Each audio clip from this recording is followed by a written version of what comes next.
Kita langsung kepada hikmah Ibn Athaillah As-Sakandari. Kita sudah sampai kepada hikmah yang ke 19. Qala musannif rahimahullah ta'ala nafa'ana Allah bihi wa bi ulumihi wa bi ulumi masyaikhihi fid daraini amin ila anqal la tatlub, jangan engkau meminta dan memohon minhu dari Allah ayyukhrijaka, untuk mengeluarkan dirimu min halatin, dari sebuah keadaan yang telah Allah pilihkan untukmu, liyasta'milaka, dengan harapan engkau bisa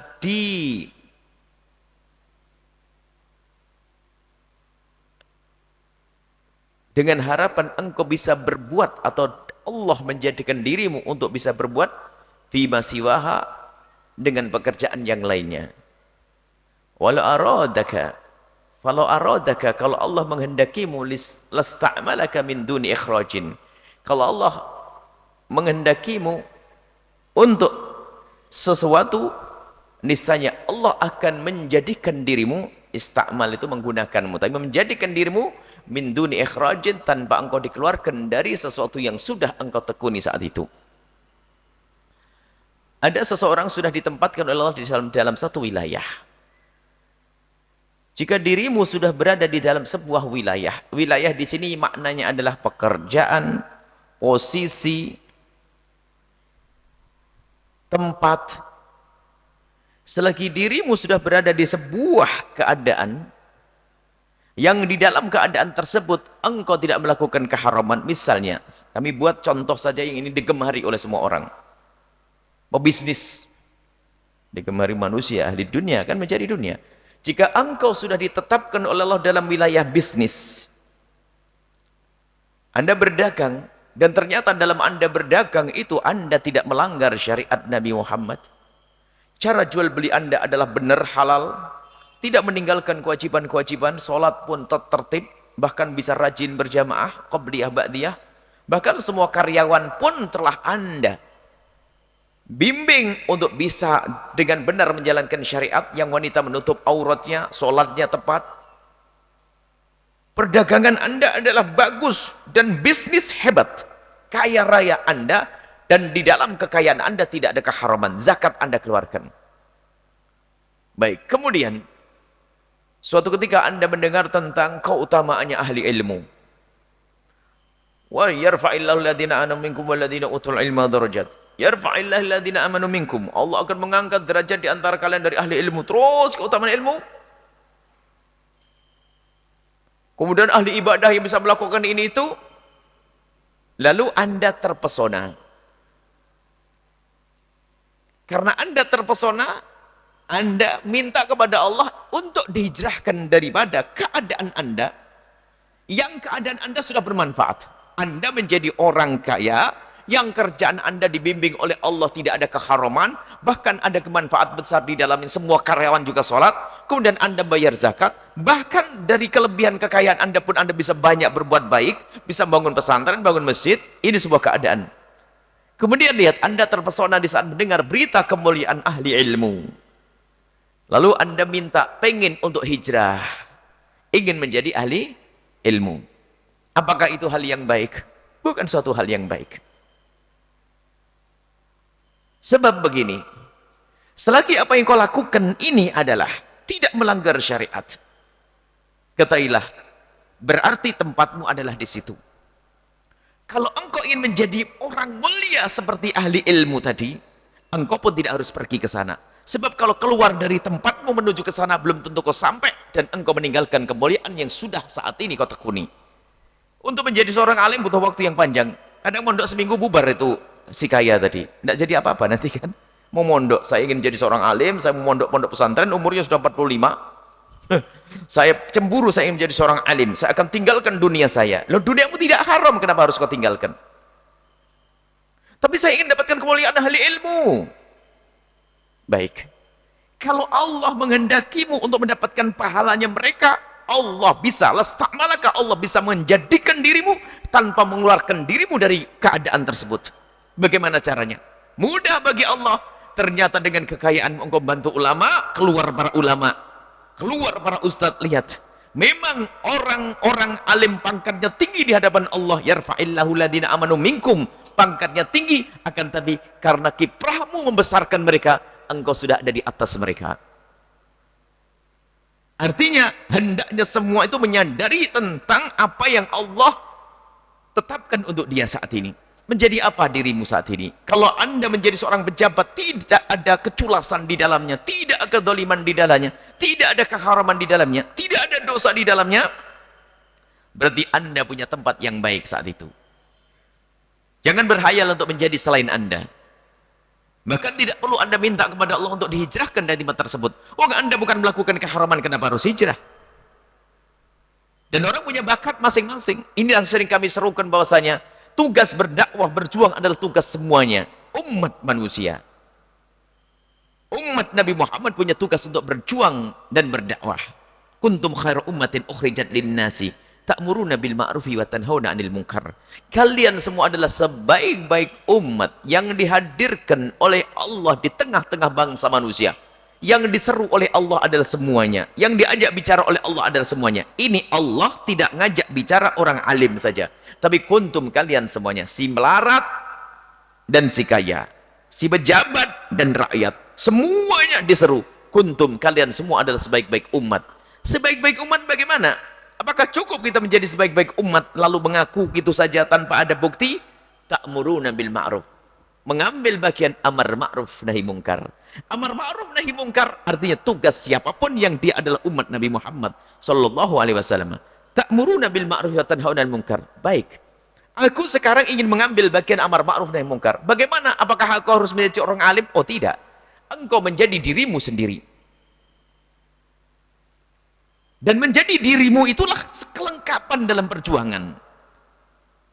Kelengkapan dalam perjuangan. Sehingga ada seorang ustadz yang mengajarinya, orang kaya menjadi donaturnya, kemudian pejabat yang mempermudahkan urusannya, kemudian ada si fakir yang bisa menjadi kuli untuk membangun, kulinya pun kuli ahli surga ini. Kelengkapan ini semuanya. Maka ini Ibn Athaillah As-Sakandari itu mengajari yang pertama koreksi tentang apa yang saat ini engkau tekuni. Kalau memang Allah sudah menempatkan dirimu pada sebuah kehalalan dan di dalamnya ada kemanfaatannya, tekuni itu. Karena apa? Kemanfaatannya itu yang penting. Tidak usah berpikir yang lainnya. Karena engkau belum tentu bisa seperti dia. Artinya yang sering kami serukan, untuk berdakwah Anda tidak usah meninggalkan posisi Anda. Hei pejabat yang dengar suara ini, Anda ingin masuk wilayah dakwah, tetap posisi Anda menjadi seorang pejabat. Anda punya tugas yang istimewa. Bahkan surga pintunya pintu surganya pejabat susah dimasuki ulama juga kalau dia serius. Contoh saja kami sebutkan yang sering kami serukan bahwasanya kalau seandainya ada kemungkaran yang ada di kota ini, misalnya ada perjudian, ada mabuk-mabukan, ada berzinaan di sebuah night club misalnya, kiai teriak-teriak sampai tenggorokannya putus, tidak akan bisa beres. Akan tapi seorang pejabat cukup memerintahkan bawahannya untuk menutup beres semuanya. Cuman tidak semua pejabat senang surga. Ini permasalahannya. Orang kaya pun demikian. Orang kaya pun demikian, tidak harus ada hijrah. Bahkan kami seru, menjadilah orang yang paling kaya. Tapi ahli surga, Abdurrahman bin Auf. Anda jago bisnis. Yang penting bisnis adalah halal, tidak melanggar syariat, tidak berurusan dengan riba, tidak berdusta, tidak ada keharaman. Menjadilah dirimu sendiri. Tidak usah niat hijrah saya ingin menjadi seorang alim. Bahkan bisa saja niatnya salah. Menjadi seorang alim. Tidak mudah menjadi seorang alim. Sama yang punya ilmu. Ini kami seru juga kepada para santri. Kadang pulang dari pondok, hayalannya adalah saya akan berdakwah kalau sudah kaya. Bakatmu bukan bakat kaya kok. Akhirnya nunggu kayak kerja sampai tua nggak kaya-kaya, nggak dakwah nanti. Tugasmu mengajar. Nanti ada yang mencukupi, Allah akan mencukupi melalui yang lainnya. Sinergi di sini. Seorang alim mengajar dengan ilmunya, orang kaya dengan hartanya, pejabat dengan kemudahannya. Sinergi, satu kesatuan. Dan begitulah para sahabat Nabi Shallallahu Alaihi Wasallam. Nabi tidak memaksa semuanya untuk menjadi seperti Abdullah bin Abbas dan Abdullah bin Mas'ud dan yang lainnya. Nabi tidak menyuruh semua menjadi ulama. Tapi Nabi membiarkan, pagi-pagi ada yang pergi, saya akan berlatih perang ya Rasulullah. Berlatihkah perang kau ya Salman? Pergilah kau ke sana. Yang satu, saya ingin berdagang, bercocok tanam. Ini adalah untuk, kalau tidak ada yang bercocok tanam, makan apa nanti kita? Kan begitu. Jadi ini adalah kesinambungan sinergi. Menjadi sebuah kekuatan nanti. Sehingga yang mau bercocok tanam, dia akan menanam padi dan seterusnya. Lihat, kalau dia niatnya benar, aku bercocok tanam, menanam padi, pertama adalah menjalankan tugasku sebagai hamba yang harus melestarikan semesta. Kemudian setelah itu aku untuk mencari nafkah untuk anak istriku, seperti jihad di jalan Allah. Kemudian dengan ini semua semoga nanti dimakan oleh kaum muslimin yang ada di sini. Allah, pahala. Kalau tidak ada yang bercocok tanam, Anda makan apa? Yuk. Ini isyarat dari Ibn Athaillah Sakandari menggugah siapapun dari kita untuk menyadari posisinya. Jangan kemana-mana Anda. Kalau ingin berjuang, Anda tidak harus minta dipindahkan dari posisi Anda ke posisi yang lain. Bahkan kalau Anda pindah posisi, Anda pun belum tentu bisa berjuang dan berdakwah. Karena apa? Kalau Allah menghendakimu mendapatkan pahala orang tersebut, Anda tetap di situ, Anda bisa mendapatkan pahala tersebut. Tadi yang kami contohkan, Anda mungkin seorang kaya, Anda rindu untuk mendapatkan pahalanya ulama, maka cukuplah Anda dukung perjuangan mereka, maka pahala ulama semua akan ditumpangkan kepada Anda. Lasta'malaka min duni ikhrajin. Niscaya Allah akan menjadikan dirimu tanpa harus keluar dari posisimu. Begitu juga ada seorang alim yang berangan-angan, kalau seandainya aku menjadi orang kaya, aku alim dan kaya, niscaya aku bisa berinfak dengan ilmuku dan berinfak dengan hartaku. Dia tidak kaya-kaya, tapi dia mengajar. Sudah dapat pahala kok, niat saja. Tanpa harus dia meninggalkan mengajarnya, lalu dia kerja. Tak taunya kerjanya kerja yang dia tidak punya keahlian, akhirnya gaji sehari dapat 20.000. Kapan kaya dia? Maka fahamilah posisimu saat ini. Kuncinya sederhana. Asalkan pekerjaan yang Anda tekuni saat ini adalah tidak ada keharaman di dalamnya, kemudian ada manfaatnya untuk umat Nabi Muhammad, maka itulah pilihan Allah untuk Anda. Jangan Anda berhayal untuk dipindahkan, dan jangan minta dipindahkan. Tekunilah, maka menjadi seorang tajir soduk, seorang pedagang yang sangat jujur, kemudian menjadi seorang hakim yang amin, qadhi yang amanah, seorang pejabat yang benar-benar amanah. Itu adalah surgamu. Semua orang telah Allah buatkan pintu surga masing-masing. Masukilah pintumu, jangan melirik pintu orang lain. Kalau engkau melirik pintu orang lain, kau tidak akan sampai-sampai. Tapi semua sudah didekatkan oleh Allah pintu surganya. Si fakir dengan kesabarannya, si kaya dengan syukurnya, dan seterusnya dan seterusnya. Si ilmu dengan si ahli ilmu dengan mengamalkan ilmu dan memberikan contoh. Si kaya dengan hartanya. Itu adalah pintu surgamu. Maka jangan melirik pintu surga orang lain. Nanti akhirnya ketemu di surga bareng. Kalau sudah masuk surga, nggak ada gelar si kaya, si melarat, si rakyat, pejabat, nggak ada. Semuanya adalah ternyata mulia. Yang dinilai dan dipandang oleh Allah adalah apa yang ada di dalam hatinya. Mungkin dia adalah seorang kaya raya, tapi semua langkah pekerjaannya adalah dia berpikir untuk kemuliaan agama Nabi Muhammad SAW. Di dunia dia menjadi orang kaya, tapi hatinya dengan Allah dan Rasulnya, menggunakan harta untuk perjuangan, nanti ternyata bisa duduk dengan Imam Syafi'i. Pejabat pun demikian. Seperti Umar bin Abdul Aziz, Masya Allah. Pejabat yang jujur, dia bercita-cita menjadi pejabat, pokoknya, dan dia punya bakat, sebab bakat-bakatan. Ada orang dalam berpolitik, ada berbakat. Dalam mengurus negara, berbakat. Ada orang alim, ngurusi santri 3 saja, emosi terus ada, nggak bakat dia. Dia bakatnya nulis saja, tulis. Ada alim tuh, seorang alim saja macam-macam.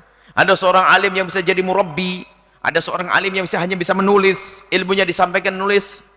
Bermacam-macam model. Hampir tidak ada orang yang punya sempurna, bisa ada, Allah Maha Kuasa. Cuman kalau memang Anda belum sampai, tidak perlu Anda menjadikan diri Anda lengkap. Saya menjadi seorang alim, kaya raya, murabbi, pejabat, wah habis. Mau diborong semuanya. Nggak dapat nanti, nggak jadi apa-apa. Jadi penghayal nanti. Semua sudah masuk surga, masuk pintunya masing-masing. Dia bingung, pintu saya nggak masuki. Katanya kamu ya ahli ilmu. Terus, saya pengen jadi orang kaya. Terus, saya kerja. Ngajar nggak? Enggak. Kamu jadi kaya? Enggak. Sedekah? Enggak. Semuanya enggak. Nggak bisa masuk surga. Maka sekarang jadilah diri Anda sendiri. Selagi pekerjaan yang Anda tekuni adalah pekerjaan yang tidak diharamkan, mubah. Kemudian ternyata dari mubah buahnya Anda bisa berbuat baik, menolong si fulan dan sebagainya, maka tekunilah ini. Tekuni yang maksimal. Innallaha yuhibbu minal 'abdi idza 'amila syai'an fa'atqanah. Apapun ini, Allah menyenangi hambanya. Kata Rasulullah, kalau dia melakukan sesuatu serius. Petani yang dahsyat hebat, tapi tujuannya adalah untuk bisa melestarikan semesta, melestarikan perkebunan pertanian, sehingga nanti menjadi makmur, makanan menjadi murah dan seterusnya. Ini adalah kemuliaan. Dan pahalanya di hadapan Allah sama seperti jihad. Sama seperti jihad. Semua sesuai dengan bagian masing-masing. Inilah yang bisa kami sampaikan daripada hikmah Ibn Athaillah As-Sakandari. Jangan kau meminta untuk dipindahkan dari posisimu karena engkau ingin karena engkau ingin berbuat sesuatu selain daripada keahlianmu. Jangan minta itu. Akan tapi ketahuilah, tekuni keahlianmu. Sebab apa? Kalau Allah menghendakimu mendapatkan pahala orang lain, Anda pun bisa dengan posisi Anda, Allah memberikan pahala orang lain. Dengan Anda tanpa keluar dari pekerjaan Anda. Bisa saja seorang alim mendapatkan pahalanya orang kaya raya. Orang kaya bisa mendapatkan pahalanya orang alim. Catatannya gimana? Tekuni. Apa yang saat ini Allah mudahkan untukmu, tekuni dan berfikirlah untuk kemaslahatan umat Nabi Muhammad, maka itu adalah sama. Orang kaya berfikir dengan kaya untuk kemaslahatan umat, seorang alim pun yang berfikir dengan ilmu untuk kemaslahatan umat, tujuannya adalah sama. Al-khalqu kulluhum iyalullahi wa habbuhum ilallahi anfa'uhum li'iyalih. Semua kita adalah makhluk Allah, dan yang paling dicintai oleh Allah di antara kita adalah yang paling besar peran kemanfaatannya untuk hamba-hamba Allah. Wallahu a'lam bissawab.